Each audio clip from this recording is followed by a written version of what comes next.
And this is indeed about the illegal occupation of the land. Some more details which are emerging. Let's go to that latest information. This is not just about the illegal occupation of the land, but also about the surge in population of one religion, the Muslim population that we've been talking about 250% surge. As per the Intelligence Bureau and SSB sources, there's been a massive surge in Muslim population in the region due to illegal immigration. Sources further say that as many as 694 madrasas and mosques have been set up in these regions in the past 2 years, which is a very, very worrying trend. And we have seen the kind of activities that have happened in the recent past. To establish the story more and tell us more about it, I'm cutting across to Anand. And Anand, this is illegal immigration. This is not about a religion, but one particular religion and their population is rising at an alarming level. Yeah, it is. And the fact is they're not coming from Nepal. They are not Nepalis. If they were Nepalis, then the whole demographic shift would not have happened. And we heard the census researcher what he said, that this is not even Indian Muslims who are growing. This is Rohingyas and Bangladeshis who are illegally settling in, and they are altering the demographics, and then they are trying to control the narrative because they're trying to flex muscle. Now, if you look at the numbers, this is what the numbers say. This demographic shift is what is shocking.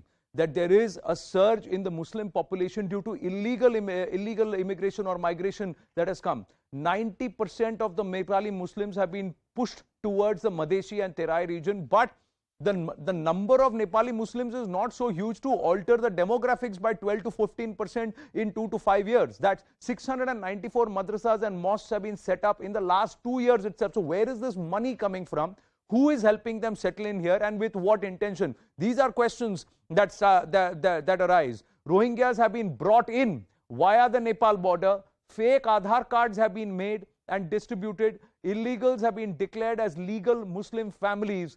And trying to weed out the illegal immigrants is very, very difficult, because like we've seen in Bengal, you ask the question where you are from, they will turn around and say, I'm from Murshidabad, I'm from Malda. You cannot go and ask beyond that, because they will try and show a voter ID. They will have an Aadhaar card or some document or a ration card which they would have got made to say that we are from here. And as Arunima was saying, there are groups which are helping immigrants gain influence. This is what the Intelligence Bureau and SSB sources are saying. I have PK Mishra. We have PK Mishra. PK Mishra ji is also with us. But a quick question with Arunima. Arunima, as they are saying, how is it possible that our own authorities have not raised this question over the last so many years, saying if it has got to be Nepalis, we don't have a problem. But what are Bangladeshis doing there? What are Rohingyas doing there? You know, Anand, the difficulty is how do you establish that the people who are coming in are Bangladeshis or Rohingyas? Because like we have been pointing out, this is what agencies tell us.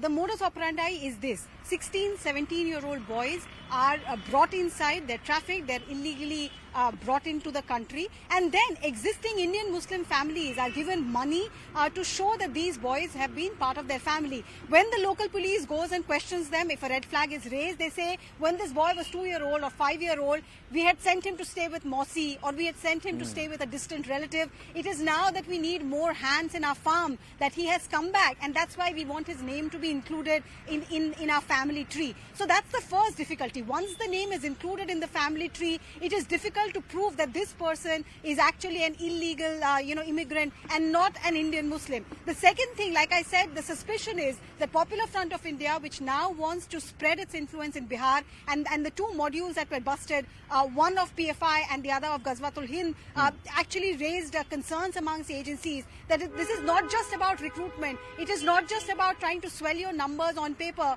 it's about a mega impact that PFI wants to carry out in Bihar, and that is why they are also helping the local traffickers, joining hands with the local traffickers, helping with money, helping with documents, helping with transportation.